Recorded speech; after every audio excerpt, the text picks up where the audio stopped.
Inside Out served us a poignant reminder that sadness is a valid emotion. Then Inside Out 2 drops in and says, nah, teenagers are jerks.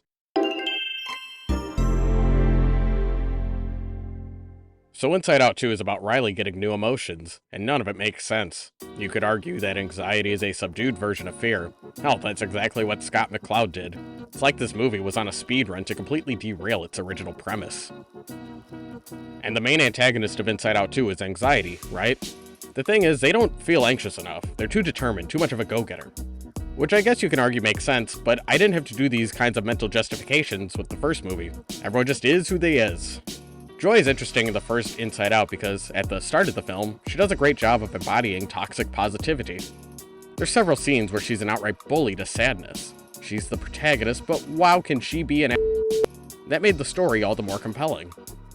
Inside Out babyfies neuroscience and psychology, but their world felt structurally sound and easy to understand. Meanwhile, the sequel just keeps throwing at the screen to move the plot along. It's a lot of convoluted whizzing around, and I'm not sure I could follow this story's logic. And I guess that's to make it more exciting, I guess. Okay, a lot of sequels have the problem of essentially repeating the same plot, beat for beat, as the original. I think this is one of the few sequels where, if they played things closer to the original, it'd be a lot stronger. So here's my Hangover 2 rewrite for Inside Out.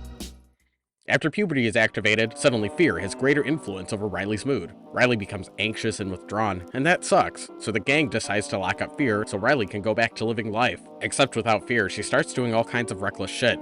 So much of the plot is Riley having intense mood swings between being completely careless and being anxious, much like a typical teenager.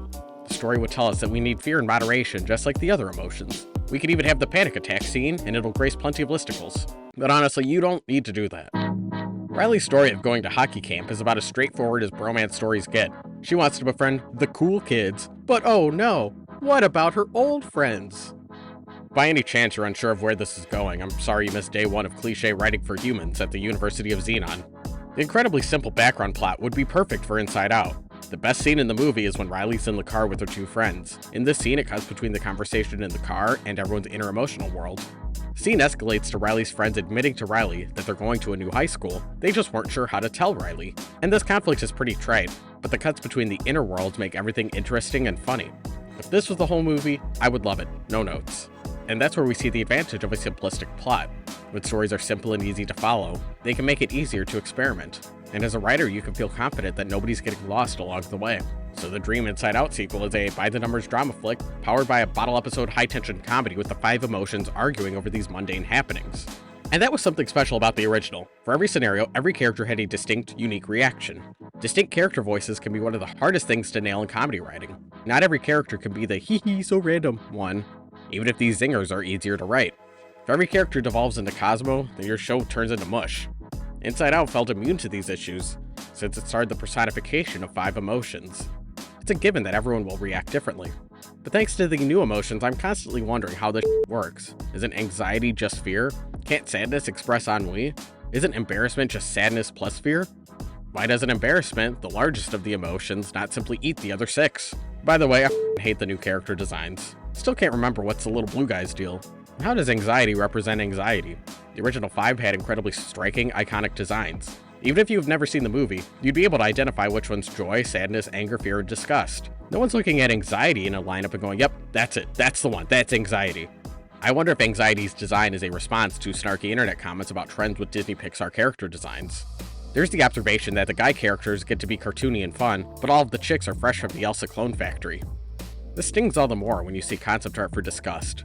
She changed the most out of anyone, and early concept art explored more non-human designs for her. So here comes anxiety, here to absolve Disney of sexism and personally close the wage gap.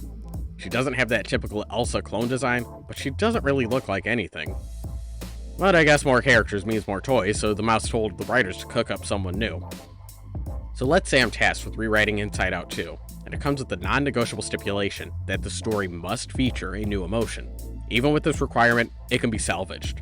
The first act would play out the same, till the point where the big red puberty button is set off. Following this, the new emotion bursts through the door. The original 5 asks, "Who are you?"